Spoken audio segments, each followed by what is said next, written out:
des programmes, ce sont les chances des unes et des autres radios locales qui sont actuellement passées au peigne fin. Beaucoup de candidats, probablement peu d'élus, avec de meilleures chances quand même pour les petites villes de province. Et pourtant, chacun y croit, c'est le cas d'une très jeune radio locale créée près de Château-du-Loir.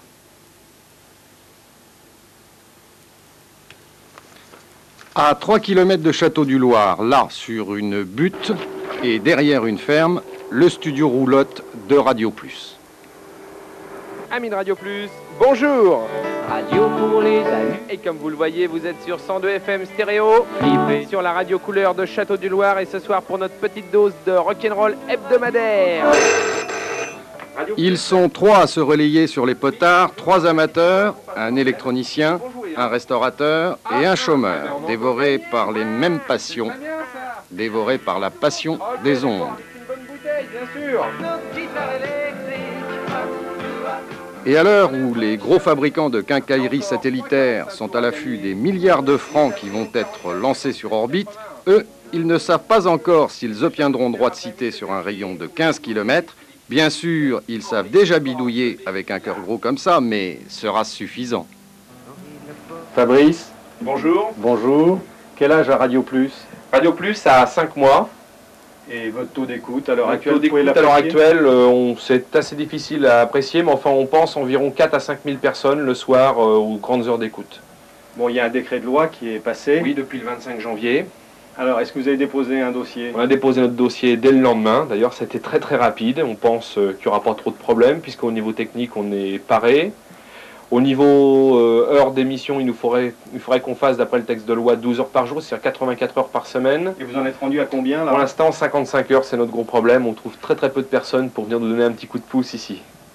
Pour le moment, la maquette, elle est essentiellement musicale. Mais quelle est votre ambition? Alors, faire quelque chose de rural, c'est-à-dire on prépare des émissions avec des artisans de la région, avec des musiciens de la région, des gens qui jouent de la musique, qui font quelque chose de bizarre. On est en train de mettre ça sur pied. D'ici, je pense, 1 mois ou 2, nous pourrons lancer des émissions valables. Ce qu'on voudrait, c'est pouvoir essayer de structurer ça un peu mieux, c'est-à-dire des petites annonces, offrir des services au public qui nous écoute.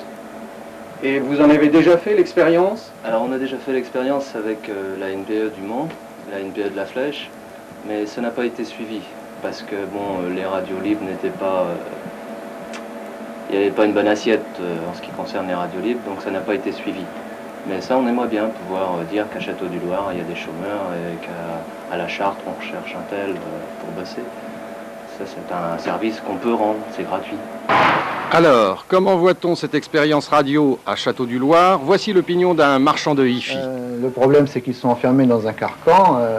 Les modalités de la loi, dans un premier temps, le gouvernement a cru bon et a cru opportun de promouvoir ces radios en disant que c'était des radios libres, mais elles sont libres en fait de mourir à plus ou moins brève échéance, étant donné que dans les modalités d'application de la loi, il n'y a pas de possibilité concrète de récupérer de l'argent. Et vous, en tant que professionnel? Oui, justement, en tant que professionnel, j'allais y venir.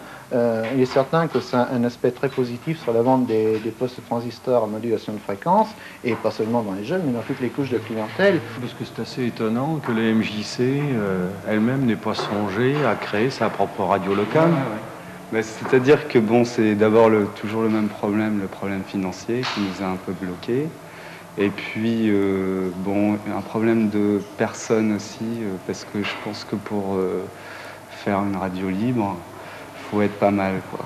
Bon, et en ce qui concerne votre financement, comment est-ce que ça se passe? Ah, point crucial, le financement, on doit être en loi de 1901, donc on n'a pas le droit à la publicité, comme vous l'avez vu dans la loi. Et bon, on va faire des concerts, on va faire des choses comme ça, on demande des subventions à la mairie, on ne sait pas si ça va passer, j'espère que oui. À eux de décider. Côté mairie, justement, en l'état actuel des choses, aucune aide n'est prévue.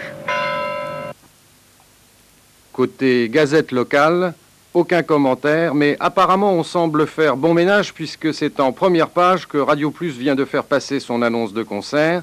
Ils souffrent de la crise, ou bien on ne voit que les images désolantes des industries en désarroi, des travailleurs en perdition. Aucun de ces travailleurs ne doit se sentir écarté